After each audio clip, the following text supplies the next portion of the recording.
For nearly 300 years, humans thought they were alone in the Cthulhu sector. They were wrong. The Zerg emerged, seeking to consume all in their path, and before long, the Protoss, a highly advanced alien race, began wiping out infested worlds, burning Zerg and Terran alike. A three-way war, unlike anything humanity had ever faced, erupted almost overnight. All the while, a human civil war raged. Marshal Jim Raynor vowed to oppose the corrupt dictator Arcturus Minsk for the betrayal of the woman he loved, Sarah Kerrigan.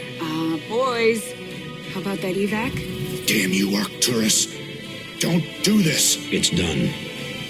Helmsman, signal the fleet and take us out of orbit. Now. Kerrigan, a loyal operative, was left to die at the hands of the Zerg. But the Zerg had other plans. They transformed her and unleashed her psionic power upon the Cthulhu sector, searching for their real objective, the Protoss homeworld of Ire. The Protoss were unaware of this danger and slow to respond. Their rulers, the Conclave, had dispatched Executor Artanis to hunt for Tassadar, a commander who had refused to wipe out infested Terran worlds. They crossed paths with a Dark Templar mystic, whose kind was considered heretics by the Conclave. Through great effort, Zeratul convinced Tassadar and Artanis that he was not their enemy. Together they rallied more Protoss from both factions against the Zerg. Despite the Conclave's fury, they achieved significant victories against the Swarm.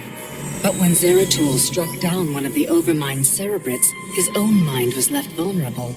From his thoughts, the Overmind gleaned Ire's true location, and the Swarm descended upon the Protoss homeworld with all their might and fury.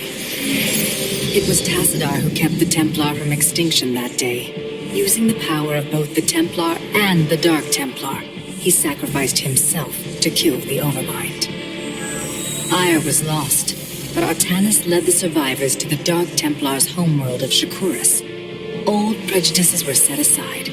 The Templar were now in the Dark Templar's debt. Without the Overmind, the Swarm fractured. Kerrigan sought control of all the Zerg, even enlisting the aid of old friends and enemies like Raynor, Minsk, and Zeratul. Once her rule was uncontested, the Queen of Blades betrayed them all. Billions of humans and Protoss were killed. The Zerg stood unchallenged, but to the relief of all, the war seemed to end there. Zeratul suspected the Zerg had fallen under the control of dark forces. He uncovered prophecies stating that an ancient entity, Amon, was attempting to merge Protoss and Zerg lifeforms into an unholy hybrid, and that this evil might already have control of Kerrigan and her power. It was during this time that Executor Artanis, hailed as a hero, was made leader of both the Templar and the Dark Templar. As Hierarch, Artanis united both factions and promised to one day reclaim the glory they had lost on Ire. But such unity is only a dream for Jim Raynor. Minsk still rules, and Raynor's small rebellion has counted for nothing against the Dominion's propaganda machine. Perhaps it is time for a new strategy.